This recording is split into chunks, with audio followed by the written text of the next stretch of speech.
starting our drawing, we need a mechanism that will keep this from moving unexpectedly. So I'm going to come over here and apply one more mate relation, and it can just be from the flat face to the flat face, and parallel is fine. They're not going to line up coincident because of that separation, so if I make it parallel, that causes it to go, well, nothing should be moving. Alright, so the pin short is able to rotate, and pins are able to rotate, but I'm okay with that. We're not really going to see that. And so that puts it in a location, and we already created our exploded views under the default configuration. And I'll save one more time. And if I haven't mentioned save, save often, save oftener, we are going to Control S on the keyboard, save up on the standard toolbar, or come over to File and do a save. So make sure that you save regularly. And occasionally, depending on what's in your options, it'll pop up with a little box over here that says it hasn't been saved in 20 minutes. Now would be a good time. So I'd say heed that that recommendation. All right. So to start the drawing, the easiest is to create new.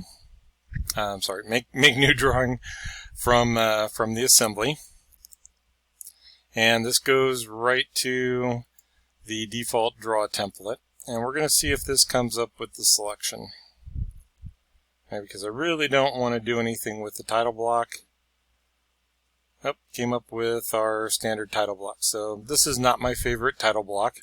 It takes up about a third of the usable space on our A drive sheet. So I'm just gonna X out of this real quick, and we're gonna go the other route. So basically, that was set as the default. And that picked up from inside of the SOLIDWORKS options, so we're not going to save that one. Instead, I'm going to go to, well, let's try that make drawing from assembly. And I want to say that if you have one called drawing, that should be the one that comes up and asks for the sheet format size. So advantage here, you can pick a really big one, but like I said, I don't really want to mess with the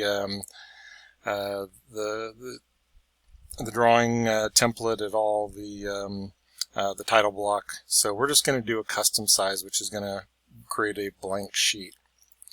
All right. So advantage here is we're going to focus on creating our views, and the title block we can always come back to later. Right now the view palette popped up, so I have checked it for auto start projected view. If you do not see that one, I'm just going to click out of it from the task pane. The other one that you might see is from model view. If this comes up in the properties, then we would be able to select. So let's go ahead and do this one first. Start command when creating new drawing. So obviously it didn't do that. It went to the view palette, so apparently the view palette's overwriting. So whichever one you get, we're going to do both. I'm going to bring in the project 5-16, and that will bring us into this sheet, or into this property where we can add the views to the sheet. So front view, right view, top view, isometric, bottom, left, and back. We can turn all those on, but we're going to get a lot of extra information in. Because this is a assembly drawing, we really don't need that much. So I'm going to go to isometric, and when I place this, I'm going to place it kind of imagining there's a title block there that we want to work around, but that will bring in my first view. So that gives me an isometric view. Maybe we can move it around a little bit. So if I grab onto that box, or in the area of that box where I see the four-headed arrow, that's going to allow me to move it. On the view palette, over in the task pane, I'm going to be able to do pretty much the same thing. If nothing's showing up here, then we're either not open or it's not, the part or assembly is not available. So we would pick, if I wanted to bring in the base, I would change it to the base and these views would update. Since we're already in project 5-16, I want to bring in the front view. So left click, hold down, make sure it's not doing something else. and we can put that in place. All right, and then it's automatically going to go into a projected view, which will start to add additional views. So that should be more than enough for what we're creating.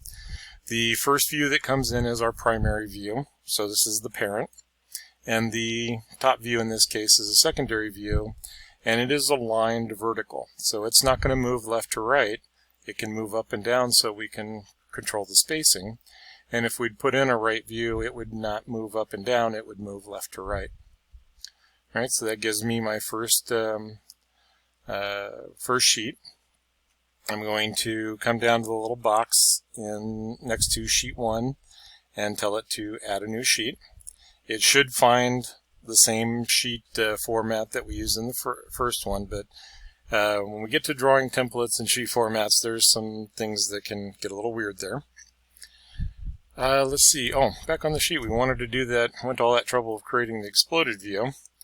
We can have both the exploded view and its standard view. So if I were to Control C, highlight that box, Control C copies the view, click out somewhere in the work area, Control V, paste a copy of that view. And if I select Show in Exploded State, then it's going to show me Exploded View 1 and Exploded View 2. So one of the things that I get quite a bit of is in that assembly, people want to save an Exploded View assembly. Well, you're making a copy of the assembly, you're creating more documents, it's not really helping you. The Explode lives inside of that assembly, so it does not require a separate file. So that's my my first exploded view. That looks pretty good. I think I'll probably end up staying with that. And if we go to exploded view 2, not so much. So my experiment there didn't pan out as good as this one. All right, so that gives me some views to work with. We'll go back over to sheet 2, and let's go ahead and bring in the base. So if I come back to the view palette, the base was open and available. So it updates, and then I have to decide how I want to orient this. Since we had to rotate in the assembly, I'm not sure if this is going to be my favorite front view. So even though it is the front view of the part, if I were to make it the right view of the assembly, I would get a pretty good looking, what would end up being the left view, but basically the front view of the part. We bring it up, not so much. Let it stabilize there. Don't really want to rotate that. So I can just click out of it. It stops the projection. I pick the next view, and from the command manager I can pick projected view, and that's going to give me my top view. And since I'd also like to have an isometric, we'll put that in as well. Alright, so my workflow, my preferred pattern for drawings, I will go through and I will create these views and kind of determine what it is I need, set my focus on just getting the parts and making sure that they're all something that I can start dimensioning to. Oh, and notice that since this was the first view, it is the primary view. The front view, in this case, is following the right view, and this is able to move left to right. It also moves the top view, not able to move up and down. Top view able to move up and down, not able to move right to left. Okay, so I'm pretty happy with that. Let's add another sheet. And now I've exhausted my assembly and my base that were open, and when I go either back into the view palette or up to the model view, I'm going to have to browse. So in the view palette, the ... is browse to a selected part or assembly. And what was the next one we brought in? Let's do the pins. So if I bring in the pin short, and that's going to be pretty small, so we're already going to have to be looking at the scaling. I'm going to bring one over here because I want to manipulate that a little bit. Alright, so since those aren't very big at half scale, either in the bottom right we're going to be able to pick a 1:1. That's a little better. maybe a 2-to-1. All right. And if I wanted a special, maybe a 5-to-1 or something along those lines, then I could right-click in the work area, and that's going to give us an in context. And since it's not currently active, we go into the properties for the sheet, and I could say let's go up to 3-to-1 and apply the changes, and would see that maybe that fits the sheet a little bit better. Alright, so if I were to bring in the pin short and the pin into the same drawing, when we do have a title block, the title block's going to read one or the other, whichever one came in first. So I have to decide how I'm going to manage or manipulate if I'm going to try to put more than one part on a sheet. So to start off with, we're going to just call it not a good idea and create another sheet for, actually I forgot which one I brought in, so let's go ahead and accept. And if I expand out the drawing view, it's going to show the part. It's going to still show all of its items, which we can manipulate. And so since I brought in the pen short, the next one will be the standard pen. Alright, so we've done the view palette a couple of times. I'm going to come over to the model view, and this time we're going to browse and bring in the pen. And probably the same thing. Let's go ahead and create multiple views, and I'm just going to pick those 4. I'm not sure which ones I'm going to need or stay with, so we go ahead and accept. And I'd rather have too many than not enough. I can always put in another projected view, but it's not going to hurt anything to have one extra. Staying in the rhythm, model view, browse. Let's see, we did the crank first, and then that one will come in. So the nice thing about the view palette is you're getting that preview. You can kind of see what it is that you want. And I think that one's going to be okay.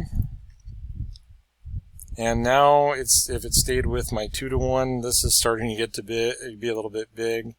And the connecting, whatever the other one was, is going to be a lot bigger. So we're going to have to adjust those as we go. So let's do the last 2 as the view palette. And so we had the coupler, I was calling it connector, and it shows me the front view. And I drag it in, and it's a lot bigger. But let's go ahead and put in our views. And we'll go ahead and escape or click out of it. Oh, I added one extra. So we'll just go ahead and delete that one. And same thing, we'll come down to the lower right and let's see what it looks like at 1-to-1. Probably with a title block that's going to be a little bit tight, but manageable. Right, and then I can drag that one in. Alright, so I don't really need an isometric that big. So notice on the properties, we're going to be able to use the parent scale, the front view that came in this case, the sheet scale, which if the parent view is larger or smaller, it'll still default to the sheet, or if we custom scale any one of these, we can manage them individually. So maybe this one goes to 1/2 scale, and then I can accept it and place it. One more sheet, and one more in the view palette. We'll locate the follower, pick its view, drag in the front, goes into the projected view, we can go to the right, and then place the isometric. Alright, so these aren't perfect, but it gives us a real good start to setting up our drawing, our multi-drawing sheet project.